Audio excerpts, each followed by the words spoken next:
Hi అండి, అందరికీ నమస్కారం అండి. ఫ్రెండ్స్, ఇప్పుడు అందిన వార్త.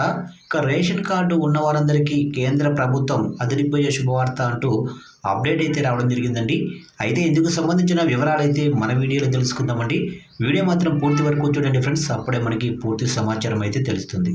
ఇక లేట్ చేయకుండా టాపిక్లోకి వెళ్ళిపోదాము. ఇక రేషన్ కార్డు లబ్ధిదారులకు కేంద్ర ప్రభుత్వం తీపి కబురు అందించింది.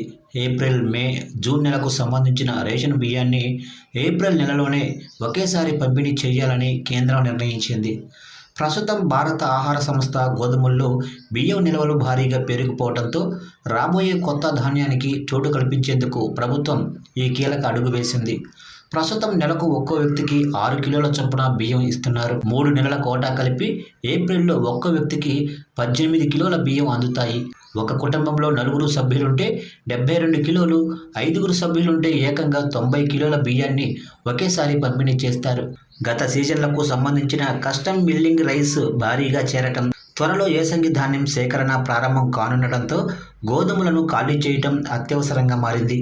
ఇక 3 నెలల కోటాను ఒకేసారి అందించేందుకు వీలుగా పౌర సరఫరాల శాఖ సాఫ్ట్వేర్లో మార్పులు చేస్తుంది. లబ్ధిదారులు ఒకేసారి వేలిముద్ర వేయాలా లేక 3 సార్లు వేయాలా అనే సాంకేతిక అంశంపై అధికారులు కసరత్తు చేస్తున్నారు. ఇక రాష్ట్ర వ్యాప్తంగా ఉన్న 1.5 కోట్ల రేషన్ కార్డుల పరిధిలోనే 3.40 కోట్ల మంది లబ్ధిదారులకు ఈ నిర్ణయం వర్తిస్తుంది. ఇందుకోసం సుమారు 6 లక్షల మెట్రిక్ టన్నుల బియ్యాన్ని సిద్ధం చేస్తున్నారు. ఏప్రిల్ 1 నాటికి అన్ని ఏర్పాట్లు పూర్తి చేసి పంపిణీ ప్రారంభించాలని యోచిస్తున్నారు.